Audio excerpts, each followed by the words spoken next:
എല്ലാവർക്കും നമസ്കാരം. എൻ്റെ പേര് ഷൈജു.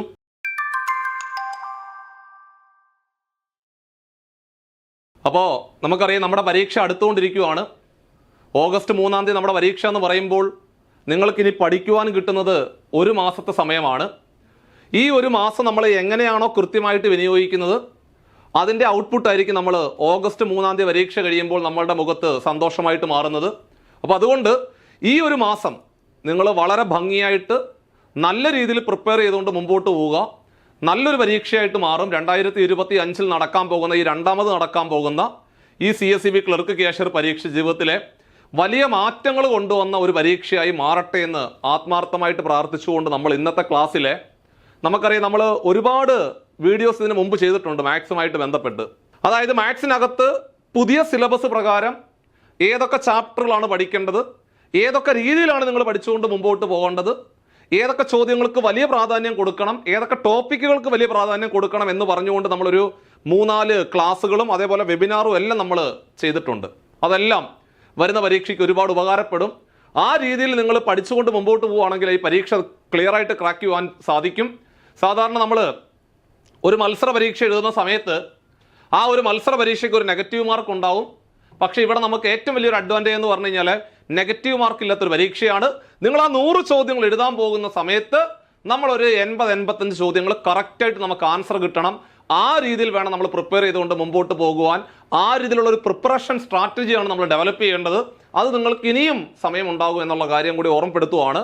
അപ്പോൾ നമ്മുടെ ഇന്നത്തെ ക്ലാസ്സിന്റെ പ്രത്യേകത എന്ന് പറഞ്ഞു കഴിഞ്ഞാൽ മാത്സിനകത്ത് ഏറ്റവും പ്രധാനപ്പെട്ട, അതായത് നമുക്കറിയാം മാത്സിനകത്ത് ആകെ 10 ചോദ്യങ്ങളാണ്. ആ 10 ചോദ്യങ്ങളിലെ ഏറ്റവും പ്രധാനപ്പെട്ട 10 ചോദ്യങ്ങൾ നമ്മൾ ക്ലാസ്സിൽ പരിചയപ്പെടുത്താൻ പോവാണ്. ഇതിനു മുമ്പ് നമ്മൾ 10 ചോദ്യങ്ങൾ ക്ലാസ്സിൽ നിങ്ങളെ കൃത്യമായിട്ട് പരിചയപ്പെടുത്തിയിട്ടുണ്ടായിരുന്നു.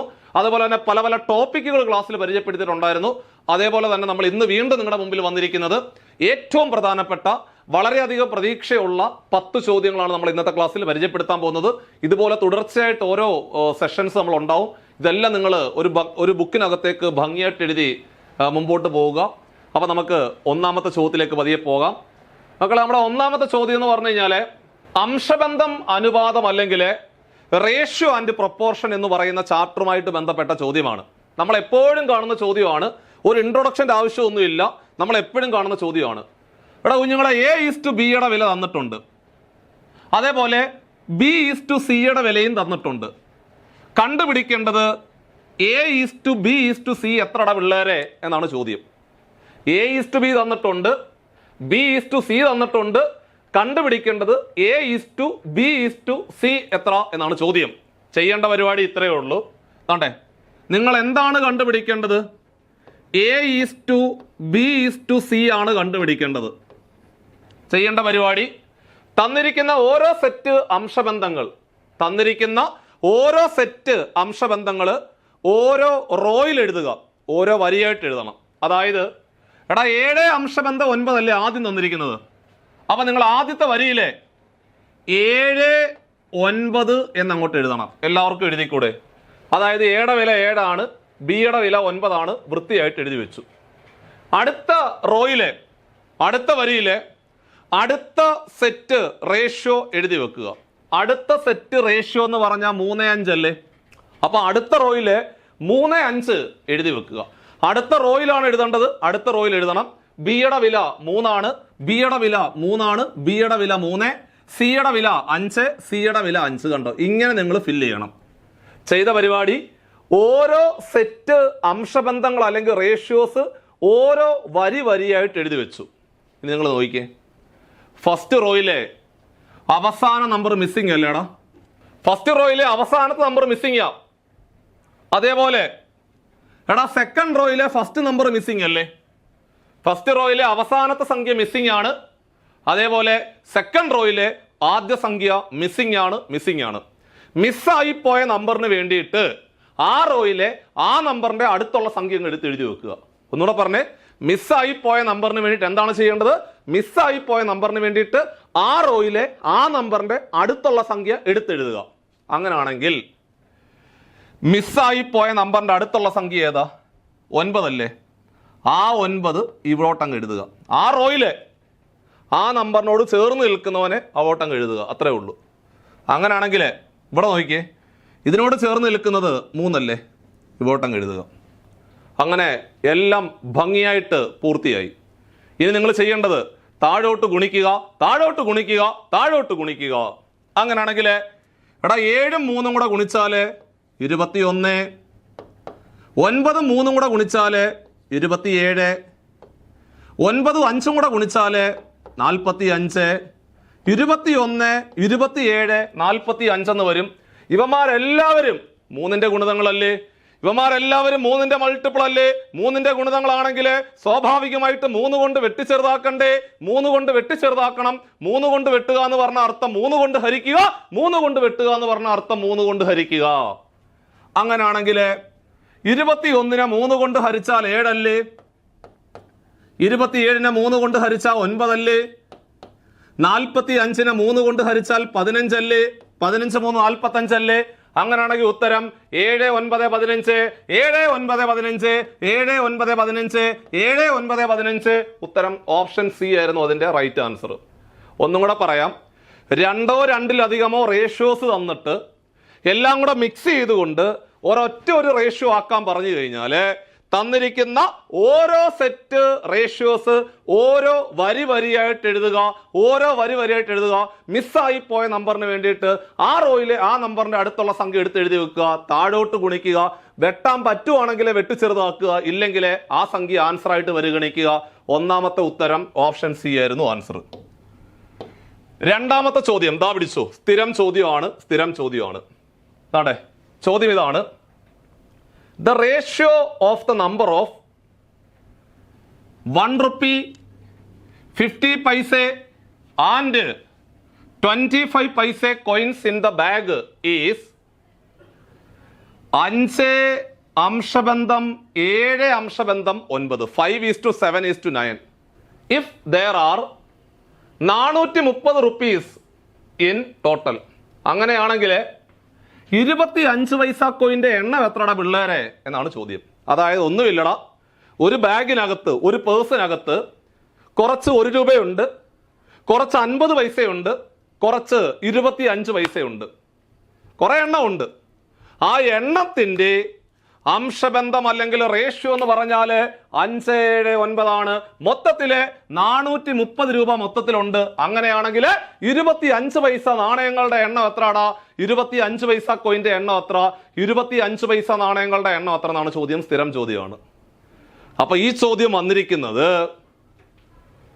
അംശബന്ധം അനുപാതം, റേഷ്യോ ആൻഡ് പ്രപ്പോർഷൻ എന്ന് പറയുന്ന ചാപ്റ്ററിലെ ക്വസ്റ്റ്യൻ ആണ്. പേഴ്സിന്റെയും കോയിന്റെയും ചോദ്യമാണെന്ന് ഭംഗിയായിട്ട് മനസ്സിലാക്കണം. ഇത്രയും നിങ്ങൾ ചെയ്താൽ മതി. ഞാൻ പറയുന്ന പോലെ അങ്ങോട്ട് ചെയ്തോണം.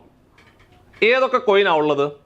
എടാ 1 രൂപയുണ്ട്, 50 പൈസയുണ്ട്, 25 പൈസയുണ്ട്. എണ്ണത്തിന്റെ അംശബന്ധം എത്ര? 5 അംശബന്ധം 7 അംശബന്ധം 9 എന്ന് എഴുതി വെക്കുക. ഇത് എഴുതുന്നത് ആർക്കെങ്കിലും ബുദ്ധിമുട്ടുണ്ടോ? തന്നിരിക്കുന്ന കോയിൻ അങ്ങോട്ട് നിരത്തി വെക്കുക, അതിന്റെ റേഷ്യോ താഴോട്ട് എഴുതുക. മക്കളെ, നമ്മുടെ ഒന്നാമത്തെ സ്റ്റെപ്പ് ദാ പിടിച്ചോടാ, താഴോട്ട് ഗുണിക്കുക. നമ്മുടെ ഒന്നാമത്തെ സ്റ്റെപ്പ് എന്തുവാ? താഴോട്ട് ഗുണിക്കുക, താഴോട്ട് ഗുണിക്കുക, താഴോട്ട് ഗുണിക്കുക. 5ഉം 1ഉം കൂടെ ഗുണിച്ചാൽ ദാ പിടിച്ചോ 5 5 5. 50ഉം 7ഉം കൂടെ ഗുണിച്ചാല്, എടാ 50ഉം 7ഉം കൂടെ ഗുണിച്ചാല് 7 5 35, 350. 350. 25 9ഉം കൂടെ ഗുണിച്ചാല് 225 അല്ലേ? കാരണം 25 × 8 200 ആണ്. 25 × 9 225 ആണെന്ന് മനസ്സിലായി. അതായത് 5:350:225 എന്ന് വന്നു. അപ്പൊ നിങ്ങൾ അങ്ങോട്ട് മേപ്പോട്ട് നോക്കുമ്പോൾ ടോട്ടല് 430 രൂപയല്ലേടാ പിള്ളേരെ? ടോട്ടല് 430 രൂപയല്ലേ? 430 രൂപയാണ്. സോ അങ്ങനെയാണെങ്കിൽ എവിടെയെങ്കിലും പൈസ കിടപ്പുണ്ടെങ്കിൽ രൂപയാക്കണം. കാരണം എന്തെന്നറിയോ? ടോട്ടൽ നിങ്ങൾക്ക് എപ്പോഴും രൂപയിലായിരിക്കും തരുന്നത്. അപ്പോൾ നിങ്ങൾ എന്ത് ചെയ്യണമെന്നറിയോ? പൈസ ഭാഗം എവിടെയെങ്കിലും ഉണ്ടെങ്കിൽ അതിനെ നിങ്ങൾ രൂപയിലേക്ക് മാറ്റണം. മറന്നു പോരുത്, രൂപയിലോട്ട് മാറ്റണം. സോ അങ്ങനെയാണെങ്കിൽ എടാ കുഞ്ഞുങ്ങളെ, 1 രൂപ 5 എണ്ണം, അപ്പൊ 5 രൂപ രൂപയല്ലേ, മാറ്റേണ്ട ആവശ്യമില്ലല്ലോ, കാരണം അത് ഓൾറെഡി രൂപയാണ്. 50 പൈസ 7 എണ്ണം, 50 × 7 350 പൈസ. ആ 350 പൈസ എന്ന് പറഞ്ഞാൽ അതിനെ നിങ്ങൾ രൂപയാക്കണം. അതിനെ നിങ്ങൾ രൂപയാക്കണം. എടാ 350 പൈസ എന്ന് പറഞ്ഞാൽ എത്ര രൂപയാ? 350 പൈസ എന്ന് പറഞ്ഞാൽ എത്ര രൂപയാ? നമുക്കെല്ലാവർക്കും അറിയാം, 1 രൂപ എന്ന് പറഞ്ഞാൽ 100 പൈസയല്ലേ? എടാ 1 രൂപ എന്ന് പറഞ്ഞാൽ 100 പൈസയല്ലേ? 2 രൂപ എന്ന് പറഞ്ഞാൽ 200 പൈസയല്ലേ? രൂപയെ പൈസ ആക്കണമെങ്കിൽ 100 കൊണ്ട് ഗുണിക്കുക, 100 കൊണ്ട് ഗുണിക്കുക, 100 കൊണ്ട് ഗുണിക്കുക. അപ്പൊ നേരെ തിരിച്ച് പൈസ രൂപയാക്കണമെങ്കിൽ 100 കൊണ്ട് ഹരിക്കുക, 100 കൊണ്ട് ഹരിക്കുക, 100 കൊണ്ട് ഹരിക്കുക. 100 കൊണ്ട് ഹരിക്കുന്നതിന് പകരം 2 സ്ഥാനം ഇടത്തോട്ട് മാറ്റി കുത്തിട്ടാലും പോരെ? എടാ 100 കൊണ്ട് ഹരിക്കുന്നതിന് പകരം 2 സ്ഥാനം ഇടത്തോട്ട് മാറ്റി കുത്തിട്ടാലും മതി. അപ്പൊ 2 സ്ഥാനം ഇടത്തോട്ട് മാറ്റി കുത്തിട്ട് കഴിഞ്ഞാൽ നമുക്ക് കിട്ടുന്നത് 3.5 അല്ലേ? ഇവിടെ 2 സ്ഥാനം ഇടത്തോട്ട് മാറ്റി കുത്തിട്ട് കഴിഞ്ഞാല് 2.25 എന്ന് വരും. ഇവിടം വരെ നിങ്ങൾക്ക് എല്ലാവർക്കും മനസ്സിലായോ? നമ്മൾ ചെയ്ത പരിപാടി എന്തുവാ? താഴോട്ട് ഗുണിച്ചു രൂപയിലേക്ക് മാറ്റി, ആണോ? നമ്മൾ ചെയ്ത പരിപാടി എന്തുവാ? താഴോട്ട് ഗുണിച്ചു രൂപയിലേക്ക് മാറ്റി. ഇവിടം വരെ എല്ലാവർക്കും ക്ലിയർ ആണല്ലോ? സോ അങ്ങനാണെങ്കിൽ അടുത്ത സ്റ്റെപ്പിൽ ആൻസറായി. ശ്രദ്ധിച്ചോണേ, നമ്മൾ ചെയ്ത പരിപാടി ഒന്നും കൂടെ പറയാം. താഴോട്ട് ഗുണിക്കുക, രൂപയിലേക്ക് മാറ്റുക. രൂപയിലോട്ട് മാറ്റണമെങ്കിൽ എന്ത് ചെയ്യണം? 100 കൊണ്ട് ഹരിക്കുക. 100 കൊണ്ട് ഹരിക്കാൻ എന്ത് ചെയ്യണം? 2 സ്ഥാനം ഇടത്തോട്ട് മാറ്റി കുത്തുക. ഇത്രയും ചെയ്താൽ മതി. അങ്ങനെ ഇവിടം വരെയായി. സോ അങ്ങനെയാണെങ്കിൽ നമ്മുടെ ചോദ്യം 25 പൈസ നാണയങ്ങളുടെ എണ്ണം എത്രടാ എന്നാണ് ചോദിച്ചത്. 25 പൈസ കോയിന്റെ എണ്ണമാണ് കണ്ടുപിടിക്കേണ്ടത്. 25 പൈസ കോയിന്റെ എണ്ണമാണ് കണ്ടുപിടിക്കേണ്ടത്. ഇതാണ്ടേ 5:3.5:2.25 ആണ് റേഷ്യോ. നിങ്ങൾ ചെയ്യേണ്ടത്, നമ്മൾക്ക് അങ്ങനെ അംശബന്ധം കിട്ടിയാൽ നമ്മൾ അത്രയും തുല്യ ഭാഗങ്ങളാക്കണം എന്നല്ലേ പഠിച്ചു വെച്ചിരിക്കുന്നത്. അങ്ങനെയാണ് 5ാം ക്ലാസ്സിൽ പഠിച്ചത്. അതായത് 5 അംശബന്ധം 7 ആണെങ്കിൽ 5 7 12 തുല്യ ഭാഗങ്ങളാക്കണം. എടാ 1 അംശബന്ധം 3 ആണെങ്കിൽ 1 3 4 തുല്യ ഭാഗങ്ങളാക്കണം. അങ്ങനാണെങ്കിൽ 5:3.5:2.25 എന്ന് പറഞ്ഞാല് അത്രയും തുല്യ ഭാഗങ്ങളാക്കുക. 5ഉം 3.5 കൂടെ കൂട്ടിയാൽ 8.5, 8.5യും 2.25 കൂടെ കൂട്ടിയാൽ 8.5യും 2.25 കൂടെ കൂട്ടിയാൽ 8.5യും 2 കൂടെ കൂട്ടിയാൽ 10, 8.5യും 2 കൂടെ കൂട്ടിയാൽ 10.5, 10.5യും കാലും കൂടെ കൂട്ടിയാൽ 10.25. അങ്ങനെ ബുദ്ധിമുട്ടാണെങ്കിൽ നിങ്ങൾ പതുക്കെ 5 + 3.5 + 2.25 സൈഡിലോട്ട് മാറ്റി കൂട്ടി നോക്കിയാൽ മതി. നിങ്ങൾക്ക് 10.75 എന്ന് കിട്ടും. അത്രയും തുല്യ ഭാഗങ്ങളാക്കണം.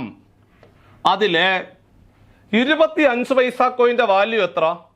25 പൈസ കോയിന്റെ വാല്യൂ എന്ന് പറഞ്ഞാൽ 2.25 അല്ലേ? 25 പൈസ കോയിന്റെ വാല്യൂ എന്ന് പറഞ്ഞാൽ 2.25 ആണ്. ഇൻറ്റു ടോട്ടൽ എമൗണ്ട് എത്ര? 430. അതായത് ഒറ്റയടിക്ക് പറഞ്ഞു കഴിഞ്ഞാൽ 430നെ 10.75 തുല്യ ഭാഗങ്ങളാക്കിയാൽ അതിലെ 2.25 ആണ് 25 പൈസ കോയിന്റെ വാല്യൂ. ഇത്രയും നിങ്ങൾ ചെയ്തു കഴിഞ്ഞാൽ, എടാ ഇത്രയും നിങ്ങൾ ചെയ്യുവാണെങ്കിൽ എത്ര രൂപയ്ക്കുള്ള 25 പൈസ കോയിൻ ആ ബോക്സിനകത്തുണ്ടെന്നുള്ള ആൻസറായി. പക്ഷെ അതല്ല നമ്മുടെ ചോദ്യം. എത്ര രൂപയ്ക്കുണ്ടെന്നല്ല ചോദിച്ചത്, എത്ര എണ്ണം എന്നാണ് ചോദിച്ചത്.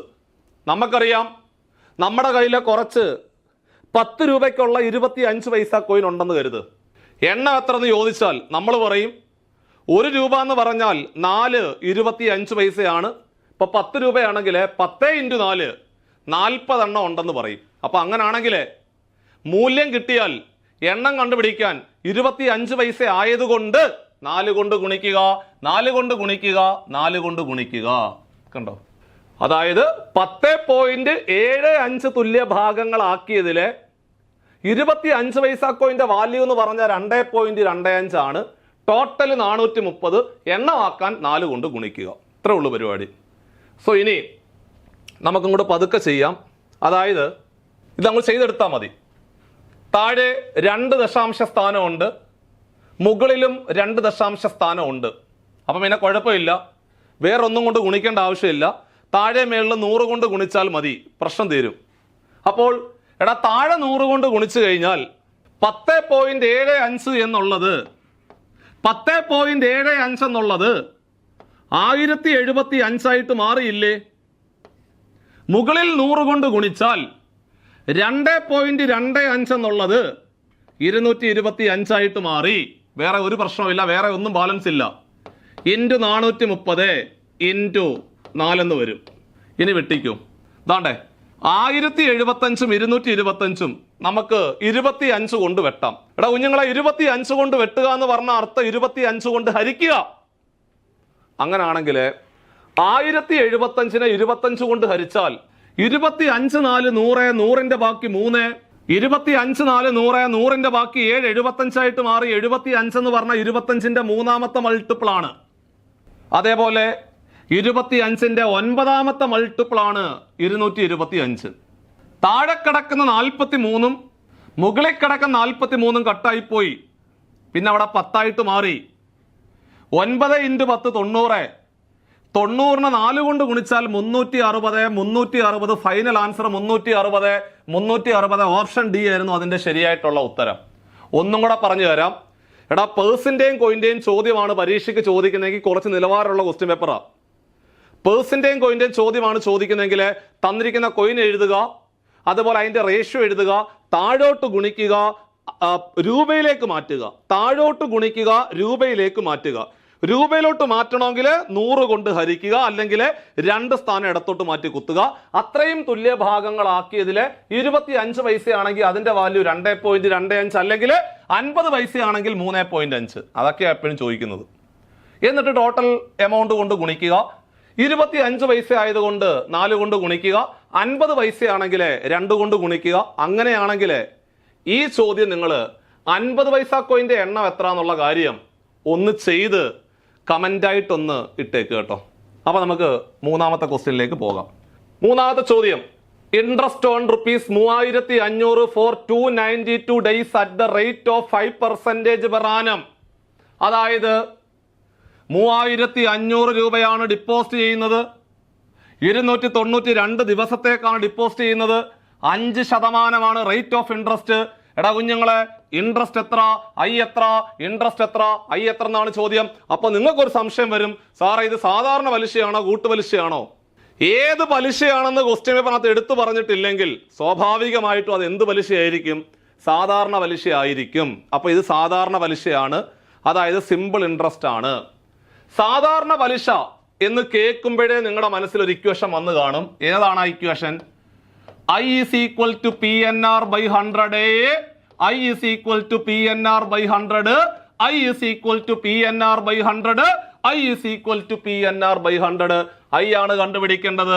I ആണ് കണ്ടുപിടിക്കേണ്ടത്. I ആണ് കണ്ടുപിടിക്കേണ്ടത്. P എന്ന് പറഞ്ഞ പ്രിൻസിപ്പൽ എമൗണ്ട്. Principal amount 3500. എടാ principal amount 3500. Principal amount 3500. N എന്ന് പറഞ്ഞാൽ നമ്പർ ഓഫ് ഇയേഴ്സ്. N എന്ന് പറഞ്ഞാൽ നമ്പർ ഓഫ് ഇയേഴ്സ്. N എന്ന് പറഞ്ഞാൽ നമ്പർ ഓഫ് ഇയേഴ്സ്. ചോദ്യകർത്താവ് തന്നിരിക്കുന്നത് 292 ദിവസം എന്നാണ് പറഞ്ഞത്. അയ്യോ അങ്ങനെ പറ്റത്തില്ല, ദിവസത്തിൽ പറയാൻ പാടില്ല, ദിവസത്തിനെ വർഷമാക്കണം. ദിവസത്തിനെ വർഷമാക്കണമെങ്കിൽ 365 കൊണ്ട് ഹരിച്ചാൽ മതി. എഴുതി വെക്കുക സൈഡിലോട്ട്. ദിവസങ്ങളെ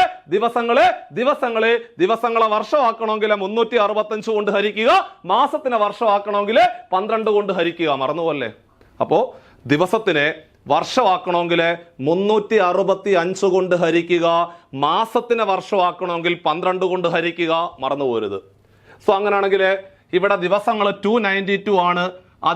അതിനെ വർഷമാക്കാൻ വേണ്ടിയിട്ട് ഈ 365 കൊണ്ട് ഹരിക്കുക. കഴിഞ്ഞു. അപ്പോ PN, R എന്ന് പറഞ്ഞാൽ 5 അല്ലേ? R എന്ന് പറഞ്ഞാൽ റേറ്റ് ഓഫ് ഇൻട്രസ്റ്റ് ആണ്, 5 ആണ്. ഡിവൈഡഡ് ബൈ 100ന് പകരം ഇൻറ്റു 1/100 ചെയ്താലും മതി. നമ്മൾ ചെറിയ ക്ലാസ്സിലൊക്കെ പഠിച്ചിട്ടുണ്ട്. 2 ഭിന്നസംഖ്യകളെ ഹരിക്കണമെങ്കിൽ രണ്ടാമത്തേതിനെ തിരിച്ചിട്ട് ഗുണിച്ചാൽ മതി. അപ്പോൾ 100 കൊണ്ട് ഹരിക്കുന്നതിന് പകരം 1/100 കൊണ്ട് ഗുണിച്ചാൽ മതി. 100 കൊണ്ട് ഹരിക്കുന്നതിന് പകരം 1/100 കൊണ്ട് ഗുണിച്ചാൽ മതി. വെട്ടിക്കോ. എടാ കുഞ്ഞുങ്ങളെ, താണ്ടാ 5ഉം 365 കൂടെ 5 കൊണ്ട് വെട്ടാം. 5 കൊണ്ട് വെട്ടുക എന്ന് പറഞ്ഞ അർത്ഥം 5 കൊണ്ട് ഹരിക്കുക എന്നാണ് അർത്ഥം.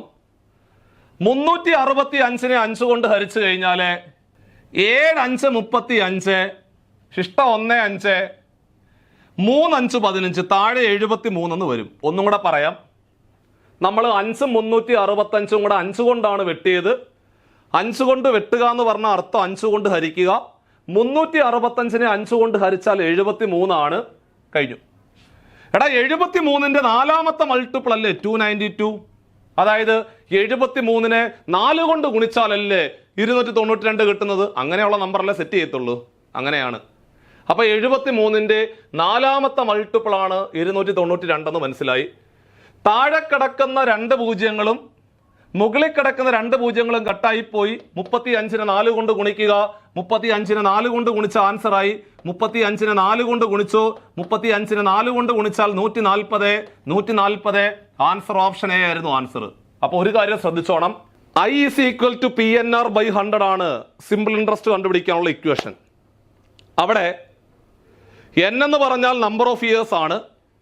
n എന്ന് പറഞ്ഞാൽ നമ്പർ ഓഫ് ഇയേഴ്സ് ആണ്. ഇനി ചോദ്യകർത്താവ് മാസമാണ് തന്നിരിക്കുന്നതെങ്കിൽ മാസത്തിനെ വർഷമാക്കാൻ 12 കൊണ്ട് ഹരിക്കുക. അല്ലെങ്കിൽ ഇതേപോലെ ദിവസമാണ് തന്നിരിക്കുന്നതെങ്കിൽ ദിവസത്തിനെ വർഷമാക്കണമെങ്കിൽ 365 കൊണ്ട് ഹരിക്കുക. 365 കൊണ്ട് ഹരിക്കുക എന്ന് ഓർത്തിരിക്കണം. അങ്ങനാണെങ്കിൽ ദാ പിടിച്ചോ അടുത്ത ക്വസ്റ്റ്യൻ. ചോദ്യം ഇഫ് ടൈം ആൻഡ് വർക്കിനകത്ത ക്വസ്റ്റ്യനാണ്. അപ്പൊ നമ്മൾ ഓരോ ചാപ്റ്ററിലെ ഏറ്റവും പ്രധാനപ്പെട്ട ചോദ്യങ്ങളാണ് ക്ലാസ്സിൽ പറഞ്ഞു പോകുന്നത്. ടൈം ആൻഡ് വർക്കിനകത്തെ ഏറ്റവും പ്രധാനപ്പെട്ട ഒരു ചോദ്യം നിങ്ങളുടെ മുമ്പിലേക്ക് വന്നിട്ടുണ്ട്. ഇഫ് 10 men 10 പുരുഷന്മാര് can do a piece of work in 12 days, 12 ദിവസം കൊണ്ട് ഒരു ജോലി പൂർത്തിയാക്കും. വർക്കിംഗ് 7 hours a day, ഒരു ദിവസം 7 മണിക്കൂർ വീതമാണ് ജോലി ചെയ്യുന്നത് എന്നാണ് പറയുന്നത്. അതായത് മലയാളത്തിൽ പറഞ്ഞാൽ 10 പുരുഷന്മാര് ഒരു ദിവസം 7 മണിക്കൂർ വീതം ജോലി ചെയ്താല് ഒരു ജോലി 12 ദിവസം കൊണ്ട് പൂർത്തിയാവും. അങ്ങനെയാണെങ്കിൽ 6 പുരുഷന്മാര് 14 ദിവസം കൊണ്ട് ആ ജോലി പൂർത്തിയാക്കണമെങ്കിൽ ഒരു ദിവസം എത്ര മണിക്കൂർ വീതം ജോലി ചെയ്യണം? then how many hours a day must 6 men work to do എന്നാണ് ചോദ്യം. അതായത് 6 പുരുഷന്മാര് 14 ദിവസം കൊണ്ട് ആ ജോലി പൂർത്തിയാക്കണമെങ്കിൽ ഒരു ദിവസം എത്ര മണിക്കൂർ ജോലി ചെയ്യണം എന്നാണ് ചോദ്യം.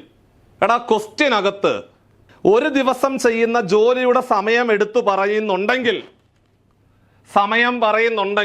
ക്വസ്റ്റ്യനകത്ത് സമയം എടുത്തു പറയുന്നുണ്ടെങ്കിൽ അത്തരം ചോദ്യങ്ങൾ ചെയ്തെടുക്കാനുള്ള ഒരു എളുപ്പവഴി എന്തെന്നറിയോ? നിങ്ങൾ ഇങ്ങനെ ഓർത്തു വെച്ചാൽ മതി. ആ റൂളാണ്. ആ റൂളിന് നമ്മൾ പറഞ്ഞ ചെയിൻ റൂൾ എന്നൊക്കെയാണ് പറയുന്നത്. നിങ്ങൾ കൂടുതൽ കാട് കയറി ചിന്തിക്കേണ്ട. നിങ്ങൾ ഇത്ര ഓർത്ത് വെച്ച് കേൾക്കുക. M1 ആളുകളുടെ എണ്ണം M1 ആണെന്ന് കരുതുക. M1 ആളുകൾ ഒരു ജോലി D1 ദിവസം കൊണ്ട് പൂർത്തിയാക്കും. M1 ആളുകൾ ഒരു ജോലി D1 ദിവസം കൊണ്ട് പൂർത്തിയാക്കും. അവര് ഒരു ദിവസം ചെയ്യുന്ന ജോലിയുടെ സമയം അത് T1 ആണെന്ന് കരുതുക. ഇനി അടുത്ത സെറ്റ് M2 ആളുകൾ ഒരു ജോലി D2 ദിവസം കൊണ്ട് പൂർത്തിയാക്കും. അവര് ഒരു ദിവസം ചെയ്യുന്ന ജോലി സമയം T2 ആണെന്ന് കരുത്. അങ്ങനാണെങ്കിൽ നമുക്ക് പറയാം M1 D1 T1 is equal to M2 D2 T2 എന്ന് പറയുവാൻ സാധിക്കും. ഇതാണ് നമ്മുടെ ചെയിൻ റൂള്. ഈ റൂള് നിങ്ങൾ ഓർത്തിരുന്നാൽ മതിയാകും. അപ്പൊ എന്താണ് നമ്മുടെ ചെയിൻ റൂൾ? എന്താണ്? M1 ആളുകൾ D1 ദിവസം കൊണ്ട് പൂർത്തിയാക്കുന്ന ഒരു ജോലി, അവർ ഒരു ദിവസം ചെയ്യുന്ന ജോലി സമയം T1 hours ആണ്.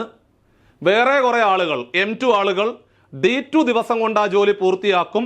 ഒരു ദിവസം ചെയ്യുന്ന ജോലി സമയം T2 hours ആണെന്ന് കരുതുക. അങ്ങനെയാണെങ്കിൽ എടാ മക്കളെ നമുക്ക് പറയാം M1 D1 T1 is equal to M2 D2 T2 എന്ന് പറയുവാൻ സാധിക്കും. M1 D1 T1 is equal to M2 D2 T2 എന്ന് പറയാൻ സാധിക്കും. M1 എന്ന് പറഞ്ഞ ആളുകളുടെ എണ്ണമാണ്. ആളുകളുടെ എണ്ണം 10 ആണ്. ആളുകളുടെ എണ്ണം 10. M1ന്റെ വില 10 ആണ്. D1 എന്ന് പറഞ്ഞ ദിവസങ്ങളുടെ എണ്ണമാണ്. ദിവസങ്ങളുടെ എണ്ണം 12. ദിവസങ്ങളുടെ എണ്ണം 12. T1 എന്ന് പറഞ്ഞ സമയമാണ്. സമയം 7 മണിക്കൂറാണ്. T1ന്റെ വില 7 ആണ്. ഇനി M2 എന്ന് പറഞ്ഞാൽ അടുത്ത സെറ്റിലെ ആളുകളുടെ എണ്ണം അത് 6 ആണ്. M2ന്റെ വില 6 ആണ്. D2 14, D2 14, D2 14.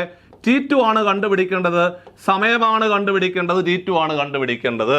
കണ്ടോ, M1 ഉണ്ട്, D1 ഉണ്ട്, T1 ഉണ്ട്, M2 ഉണ്ട്, D2 ഉണ്ട്, T2 കണ്ടുപിടിക്കാൻ ചോദിച്ചു. ഒരു കാര്യം ചെയ്, ആ കിടക്കുന്ന 6ഉം 14 ഇപ്പുറത്തേക്ക് കൊണ്ടുപോവാ, സ്വാഭാവികമായിട്ട് ഹരണമായിട്ട് മാറും അല്ലേ? അവിടെ ഗുണിച്ചുകൊണ്ടിരിക്കുന്നവന്മാര് ഇപ്പുറത്ത് വന്നാൽ ഹരണത്തിലേക്ക് വരത്തില്ലേ? ഹരണത്തിലേക്ക് വരും.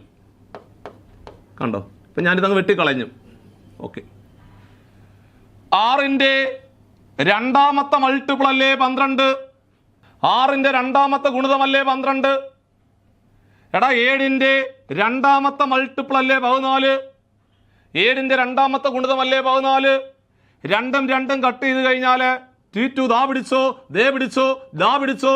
T2ന്റെ വില 10, 10, 10, 10, 10, 10, 10, 10. Option B answer. ഇത്ര ഉള്ള പരിപാടി. സോ ഓർത്തിരിക്കണം, ക്വസ്റ്റ്യനകത്ത് സമയമെടുത്ത് പറയുന്നുണ്ടെങ്കിൽ M1 D1 T1 is equal to M2 D2 T2 എന്ന് പറയുന്ന വളരെ പ്രധാനപ്പെട്ട ചെയിൻ റൂൾ നിങ്ങൾ ഓർത്ത് വെച്ചുകൊണ്ട് ആ പ്രോബ്ലം ചെയ്യണം. അടുത്ത ക്വസ്റ്റ്യനിലേക്ക് നമുക്ക് പോകാം. അടുത്ത ക്വസ്റ്റ്യനിലേക്ക് പോകുന്നതിന് മുമ്പേ നിങ്ങൾക്ക് വളരെ പ്രധാനപ്പെട്ട ഒരു ഇൻഫർമേഷൻ ഷെയർ ചെയ്യാൻ വേണ്ടിയിട്ടാണ് വന്നത്. നമുക്കറിയാം, നമ്മുടെ മുമ്പിലെ കൃത്യമായിട്ട് പഠിക്കുകയാണെങ്കിൽ ആ ജൂലൈ എന്ന് പറയുന്ന വളരെ പ്രധാനപ്പെട്ട മാസമാണുള്ളത്. ആ ജൂലൈ മാസത്തിലെ നിങ്ങൾ എടുക്കുന്ന എഫോർട്ടിന്റെ റിസൾട്ടാണ് ഓഗസ്റ്റ് മാസത്തിൽ നിങ്ങൾ എഴുതാൻ പോകുന്ന പരീക്ഷയുടെ ഔട്ട്പുട്ട് എന്ന് പറഞ്ഞു കഴിഞ്ഞാൽ. അപ്പോൾ വലിയ ആശങ്കകളോടുകൂടി ഉദ്യോഗാർത്ഥികൾ ഈ പുതിയ മാറ്റത്തിനെ മുന്നിൽ കാണുന്നുണ്ട്. അപ്പോൾ സ്വാഭാവികമായിട്ടും നിങ്ങളുടെ എല്ലാ സംശയങ്ങളും പരിഹരിക്കുവാൻ ഏതൊക്കെയാണ് ഇനിയുള്ള ഹോട്ട് ടോപ്പിക്കുകൾ, അതായത് ഇനി നമുക്ക് പരന്ന ഒരു വായനയിലേക്ക് പോയി പഠിച്ചു തീർക്കാനുള്ള സമയമില്ല. അതായത് ഹോട്ട് ടോപ്പിക്കുകൾ, അതായത് നമ്മുടെ ബോർഡ് നടത്തുന്ന വിവിധ പരീക്ഷകളിലെ ക്ലർക്ക്, ക്യാഷ്യർ പരീക്ഷകളിലെ ചില ടോപ്പിക്കുകൾ ഒരുപാട് തവണ റിപ്പീറ്റ് അടിച്ചു പോയ ടോപ്പിക്കുകളുണ്ട്. അത് കൃത്യമായിട്ട് ഇവിടെ നോട്ട് ചെയ്ത് വെച്ചിട്ടുണ്ട്. ആ ഹോട്ട് ടോപ്പിക്കുകൾ ഏതൊക്കെയാണ്, നിങ്ങൾ ഏതൊക്കെ ടോപ്പിക്കുകളാണ് നോക്കി പഠിക്കേണ്ടത്? 1. 2, ഈ ഒരു മാസത്തെ നിങ്ങൾ ഇനി ഇപ്പോൾ റിവിഷനാണ് നടത്തേണ്ടത്. കാരണം ഒരു മാസത്തെ സമയമാണുള്ളത്. റിവിഷൻ നടത്തിയാണ് മുമ്പോട്ട് പോകേണ്ടത്. സത്യത്തിൽ എങ്ങനെയാണ് കൃത്യമായിട്ട് റിവിഷൻ നടത്തേണ്ടത്? അതിൻ്റെ കൂടെ നിങ്ങൾ ഒരുപാട് പേര് ഈ പരീക്ഷ മുന്നിൽ കണ്ടുകൊണ്ട് പഠിക്കുന്ന ഒരുപാട് പേരുണ്ട്, ടച്ച് വിട്ടുപോയിട്ട്. അവരെങ്ങനെയാണ് പഠിക്കേണ്ടത്? അതായത് ആദ്യമായിട്ട് പ്രിപ്പയർ ചെയ്തുകൊണ്ട് ഇപ്പം ഈ ഒരു ചുരുങ്ങിയ സമയത്തിലെ പരീക്ഷയെ അഭിമുഖീകരിക്കുന്ന ഒരുപാട് പേരുണ്ട്. അവരെങ്ങനെയാണ് പഠിക്കേണ്ടത്? അതേപോലെ തന്നെ നിങ്ങൾക്കുള്ള എല്ലാ ആശങ്കകളും പരിഹരിക്കുവാൻ, അതായത് വരാൻ പോകുന്ന നമ്മുടെ പരീക്ഷയുമായിട്ട് ബന്ധപ്പെട്ട് നിങ്ങളുടെ മുമ്പിൽ വരുന്ന എല്ലാ ആശങ്കകളും പരിഹരിക്കുവാൻ വേണ്ടിയിട്ട് CSEBയുടെ ഫാക്കൽറ്റി ചിക്കുമോൻ സാറ് നമുക്ക് ജൂലൈ 2 എന്ന് പറയുമ്പോൾ നിങ്ങളുടെ മുമ്പിലെ കുറച്ച് ദിവസങ്ങൾ മാത്രമാണ് ഇനിയുള്ളത്. ആ ജൂലൈ 2 വൈകുന്നേരം 7 മണിക്ക് നമ്മളൊരു ഫ്രീ വെബിനാർ കണ്ടക്ട് ചെയ്യുന്നുണ്ട്. സോ ഈ ഒരു വെബിനാറിൽ കൂടി പരമാവധി നിങ്ങളുടെ എല്ലാ സംശയങ്ങളും നിങ്ങൾക്ക് കൃത്യമായിട്ട് ക്ലിയർ ചെയ്തുകൊണ്ട് പരീക്ഷ വലിയ ആത്മവിശ്വാസത്തോടു കൂടി നിങ്ങൾക്ക് നേടിയെടുക്കുവാൻ സാധിക്കും എന്നുള്ളതാണ് യാഥാർത്ഥ്യത. അപ്പം നമുക്ക് അടുത്ത ക്വസ്റ്റ്യനിലേക്ക് നമുക്ക് പതിയെ പോകാം. അടുത്ത ചോദ്യം എന്ന് പറഞ്ഞാൽ ടൈം ആൻഡ് ഡിസ്റ്റൻസ് എന്ന് പറയുന്ന ചാപ്റ്ററുമായിട്ട് ബന്ധപ്പെട്ടുകൊണ്ടുള്ള ഒരടിപൊളി ക്വസ്റ്റ്യനാണ്. സ്ഥിരം ചോദ്യമാണ്. കുഞ്ഞുങ്ങളെ, ആവറേജ് സ്പീഡ് കണ്ടുപിടിക്കാൻ ചോദിക്കുമ്പോൾ ആവറേജ് സ്പീഡ് കണ്ടുപിടിക്കാനാണ് ചോദ്യം. നിങ്ങൾ എഴുതാൻ പോകുന്ന പരീക്ഷയ്ക്കും എന്തായാലും സ്വാഭാവികമായിട്ടും ആവറേജ് സ്പീഡുമായിട്ട് ബന്ധപ്പെട്ട ചോദ്യം ആയിരിക്കും. എടാ, ആവറേജ് സ്പീഡ് കണ്ടുപിടിക്കാൻ ചോദിച്ചാൽ എന്താണ് ചെയ്യേണ്ടത്? ആവറേജ് സ്പീഡ് കണ്ടുപിടിക്കാൻ ചോദിച്ചാൽ നിങ്ങൾക്ക് എല്ലാവർക്കും അറിയാം സ്പീഡ് കണ്ടുപിടിക്കാൻ എന്താണ് ചെയ്യേണ്ടത്? Speed is equal to distance by time അല്ലേ? എടാ, speed is equal to distance by time അല്ലേ?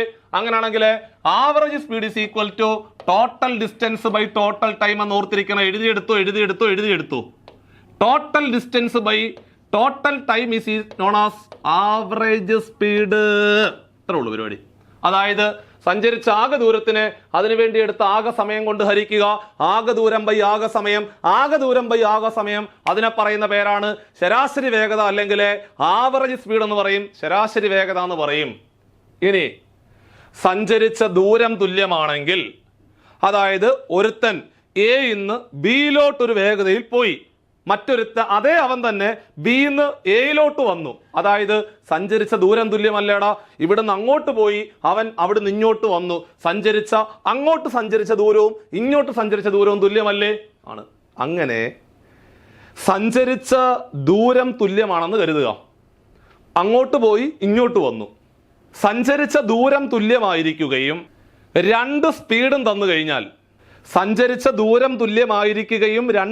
തന്നു കഴിഞ്ഞാൽ ശരാശരി വേഗത കണ്ടുപിടിക്കാൻ ഒരു പരിപാടിയുണ്ട്. എല്ലാവരും ഓർത്തു വെച്ചോണം. സഞ്ചരിച്ച ദൂരം തുല്യമായിരിക്കുകയും രണ്ട് സ്പീഡും തരുവാണെങ്കിൽ ശരാശരി വേഗത കണ്ടുപിടിക്കാനുള്ള equation 2xy divided by x plus y ആണെന്നുള്ള കാര്യം ഒരിക്കലും മറന്നു പോകാൻ പാടില്ല.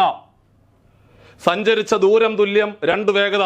സഞ്ചരിച്ച ദൂരം തുല്യമായിരിക്കുകയും രണ്ട് വേഗതകളും തന്നു കഴിഞ്ഞാൽ എടാ കുഞ്ഞുങ്ങളെ ശരാശരി വേഗത കണ്ടുപിടിക്കാനുള്ള equation 2xy divided by x plus y ആണ്. എക്സും വൈയും വേഗതകളാണ്. ഇവിടെ ഒരുത്തെന്നാണ്ട് a car is travelling from A to B with a speed of 50 km/h and returns back from B to A with a speed of 30 km/h. അങ്ങോട്ട് പോയത് 50 km/h ആണ്, ഇങ്ങോട്ട് വന്നത് 30 km/h ആണ്. അങ്ങനെയാണെങ്കിൽ ആവറേജ് സ്പീഡ് എത്ര, ശരാശരി വേഗത എത്ര എന്നാണ് ചോദ്യം.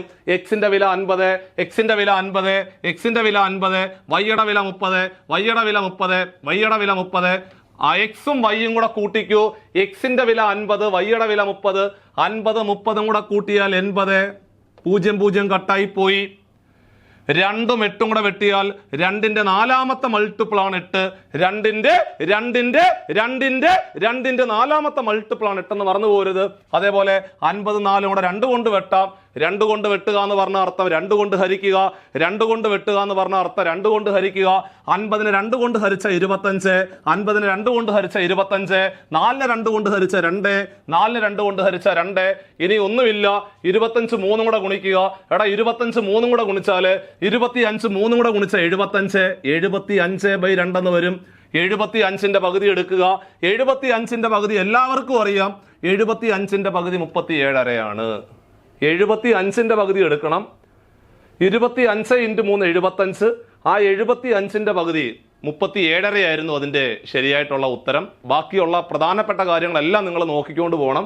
സോ ഈ ഒരു ചോദ്യം വളരെ പ്രധാനപ്പെട്ട ചോദ്യമാണെന്നുള്ള കാര്യം കൂടി ഓർമ്മപ്പെടുത്തുവാണ്. അടുത്ത ക്വസ്റ്റ്യൻ ഇതാണ്.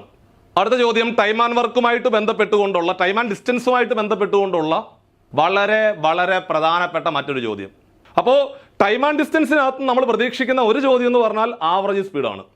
രണ്ടാമത്തെ ചോദ്യം ഇതാണ്. ഈ സാധനം എപ്പോഴും കാണാറുണ്ട്. A man travelled from home to office. ഒരു മനുഷ്യൻ വീട്ടിൽ നിന്ന് ഓഫീസിലേക്ക് 50 km/h സ്പീഡിൽ പോയി. അങ്ങോട്ട് 50 km/h സ്പീഡിൽ പോയി. 50 km/h സ്പീഡിൽ പോയി. അങ്ങനെ പോകുമ്പോൾ അവിടെ ചെറിയൊരു പ്രശ്നം പറ്റി. എന്താണ്? അങ്ങനെ പോകുമ്പോൾ 20 മിനിറ്റ് നേരത്തെ എത്തി. 20 മിനിറ്റ് ഏർലി. 20 മിനിറ്റ് ഏർലി എന്ന് പറഞ്ഞാൽ 20 മിനിറ്റ് നേരത്തെ എത്തി. അടുത്ത ദിവസം next day he travelled with a speed of 20 km/h. അടുത്ത ദിവസം അവൻ 20 km/h സ്പീഡിൽ പോയി. അപ്പോൾ 10 മിനിറ്റ് താമസിച്ചാണ് എത്തിയത്. സോ അങ്ങനെയാണെങ്കിൽ വീടും ഓഫീസും തമ്മിലുള്ള ദൂരം എത്ര, ഡിസ്റ്റൻസ് എത്ര എന്നാണ് ചോദ്യം. അപ്പോൾ ഇങ്ങനൊരു ചോദ്യം ഉറപ്പായിട്ടും പരീക്ഷയ്ക്ക് കാണാറുണ്ട്. അതായത് ഒരു പോയിന്റിൽ നിന്നും മറ്റൊരു പോയിന്റിലേക്ക് ഒരു സ്പീഡിൽ പോയി. അപ്പോൾ ഇത്ര സമയം നേരത്തെ എത്തി അല്ലെങ്കിൽ താമസിച്ചെത്തി എന്ന് പറയും. അടുത്ത ദിവസം അതേ ദൂരം തന്നെ മറ്റൊരു സ്പീഡിൽ പോയി. അപ്പോൾ ചിലപ്പോൾ പറയും അവിടെയും നേരത്തെ എത്തി അല്ലെങ്കിൽ താമസിച്ചെത്തി എന്ന് പറയും. സോ ഇത്തരം ഈ രണ്ട് കാര്യങ്ങൾ തന്നിട്ട് ആ രണ്ട് പോയിന്റിനിടയിലുള്ള ഡിസ്റ്റൻസ് എത്രയുടെ പിള്ളേരെ എന്ന് ചോദിക്കും. അപ്പൊ നിങ്ങൾ അങ്ങോട്ട് പറഞ്ഞു കൊടുക്കണം. ഡിസ്റ്റൻസ് കണ്ടുപിടിക്കാൻ ചോദിച്ചാലേ, ഇങ്ങനെയുള്ള ചോദ്യങ്ങളിലെ ഡി കണ്ടുപിടിക്കാൻ ചോദിച്ചാൽ ദാ പിടിച്ചു.